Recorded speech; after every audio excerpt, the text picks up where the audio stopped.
নমস্কাৰ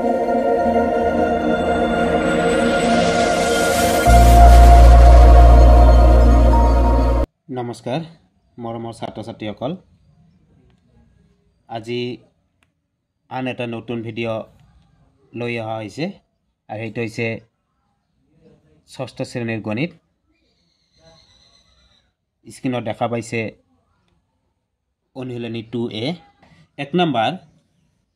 আটাইতকৈ সৰু স্বাভাৱিক সংখ্যাটো কি what is the smallest natural number smallest মানে হৈছে সৰু ন্যাচাৰেল নাম্বাৰ মানে স্বাভাৱিক সংখ্যা অৰ্থাৎ সৰু স্বাভাৱিক সংখ্যাটো কি 1 নম্বৰৰ উত্তৰ সৰু স্বাভাৱিক সংখ্যাটো হৈছে 1 নেক্সট 2 নম্বৰ আটাইতকৈ সৰু পূৰ্ণ সংখ্যাটো কি what is the smallest whole number মানে হোল নাম্বাৰ মানে পূৰ্ণ সংখ্যা সৰু পূৰ্ণ সংখ্যাটো কি সেইটো হৈছে উত্তৰ বা এনসাৰ 0 নেক্সট 3 নম্বৰৰ উত্তৰ হ'ব 3 নম্বৰটোত কৈছে যে 10 তকৈ সৰু পূৰ্ণ সংখ্যা কেইটা লিখা write the whole number smaller than 10 অৰ্থাৎ 10 তকৈ সৰু 10 তকৈ সৰু যি কেইটা পূৰ্ণ সংখ্যা আছে সেই কেইটা লিখিব লাগে যে ইয়াতে লিখা হ'ব 10 তকৈ মানে 10 তকৈ সৰু পূৰ্ণ সংখ্যাবোৰ হল 0 1 2 3 4 5 6 7 8 আৰু 9 যেহেতু 10 তকৈ সৰু গৈছে সেইকাৰণে 9 লৈকে হ'ব নেক্সট 4 নম্বৰ 205 আৰু 218 মাজৰ পূৰ্ণ সংখ্যা কেইটা লিখা 205 আৰু 218 মাজৰ বুলি কোৱা লাগিলে 205 টো নাহিব আৰু 218 টো নাহিব অৰ্থাৎ 206 পৰা 217 লৈকে লিখিব লাগিব 4 নম্বৰৰ উত্তৰ মই শৰ্ট দেখাই দিম ইয়াতে অৰ্থাৎ 205 আৰু 218 মাজৰ পূৰ্ণ সংখ্যাবোৰ হ'ব 206, 207, 208, বাকি ইমান লিখিব নালাগিব 217 এইখিনি নেক্সট 5 নম্বৰ 13,799 ঠিক পিছৰ চাৰিটা ক্ৰমিক পূৰ্ণ সংখ্যা লিখা write down for consecutive whole number just succeeding 13,799 13,799 পিছৰ চাৰিটা সংখ্যা হ'ব 13,780 13,780 তাৰপিছত 13,781 13,782 আৰু 13,783 নেক্সট 6 নম্বৰটো দি আছে how many whole number are there between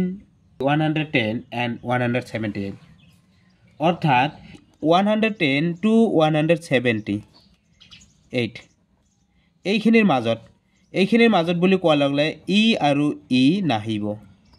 তেনেহলে তোমালোকে কৰিবা 6 নম্বৰ 178 মাইনাছ অৰ্থাৎ এই সৰু সংখ্যাটো যে আছে 110 এই 110 ৰ লগত 1 প্লাছ কৰি হেনা বিয়োগ কৰি দিবা তোমালোকে তেতিয়া ডাইৰেক্ট একুৰেট নাম্বাৰটো পাবা 76 অৰ্থাৎ উত্তৰ হ'ব মুঠ সংখ্যা হ'ব 67 টা কিয় হল এইটো মই অলপ ইফালে এক্সপ্লেইন কৰি দিছো সৰুকে সাপোজ কৈছে তোমাক 3 to 7 ৰ মাজত এইখিনিৰ মাজত তেনেলে এইখিনিৰ মাজত বুলি ক'লে আমাৰ কি আহিব 4 5 6 দেখা 4 5 6 হ'ব 3 to 7 ৰ মাজত এতিয়া যদি 7 ৰ পৰা তোমালোকে 3 বিয়োগ কৰা কি পাবা 4 পাবা সেই কাৰণে কোৱা হৈছে যে সৰু সংখ্যাটোৰ লগত যদি ডিজিট দুটাৰ ঠিক মাজৰ অৰ্থাৎ সংখ্যা দুটাৰ ঠিক মাজৰ সংখ্যা উলিয়াবলৈ কয় তেতিয়া সৰু সংখ্যাটোৰ লগত 1 প্লাছ কৰি বিয়োগ কৰি দিবা একুৰেট আনসাৰ ওলাব নাইবা যিটো ঠিক সৰুটো বিয়োগ কৰিলে আকৌ -1 কৰিব লাগিব তেতিয়াহে তুমি তিনিটা আনসাৰ পাবা সেই কাৰণে কোৱা হৈছে যে যিটো সংখ্যা দুটাৰ মাজত যদি কয় তেনেহলে তোমালোকে সৰু সংখ্যাটোৰ লগত 1 প্লাছ কৰি ডাঙৰটোৰ পৰা বিয়োগ কৰি দিবা তেতিয়া আনসাৰ একুৰেট ওলাই যাব নেক্সট 7 নম্বৰ 2550 ৰ পৰা 3780 লৈ মুঠতে কিমানটা পূৰ্ণ সংখ্যা আছে আগৰ কোৱেশ্চনটোত কৈ এইটো কোৱেশ্চন অলপ ফিৰ বেলেগ যেহেতু কৈছে 2550 ৰ পৰা গৈছে ইয়াৰ পৰা গৈছে এইটো তাৰ মানে নিহিত আছে তাতে এইটো কো বুজাইছে 2550 ৰ পৰা আকৌ কৈছে 3780 লৈ তেনেহলে তোমাৰ নিম্নতম সংখ্যাটো ধৰিব লাগিব আকৌ উচ্চতম সংখ্যাটো ধৰিব লাগিব গতিকে আনসাৰটো হ'ব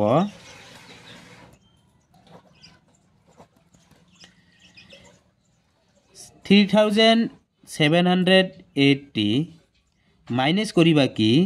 ইয়াৰ পৰা এক এবাৰ কমাই হেনে বিয়োগ কৰিব লাগিব যেহেতু তেতিয়া আমি প্লাস কৰি বিয়োগ কৰিছিলো এবাৰ ইয়াৰ পৰা এক কমাই বিয়োগ কৰিব লাগিব কাৰণ 2550 ৰ পৰা আৰম্ভ কৰিব লাগিব তেনেলে আমাৰ 3780 লৈকে একৰ পৰা 3780 লৈকে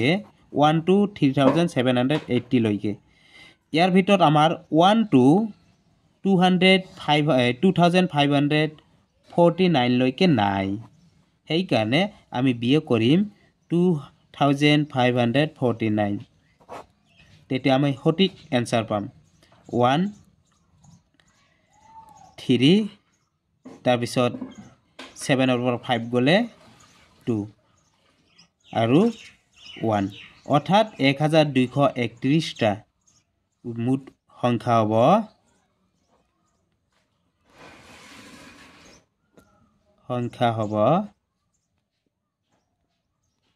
1231 টা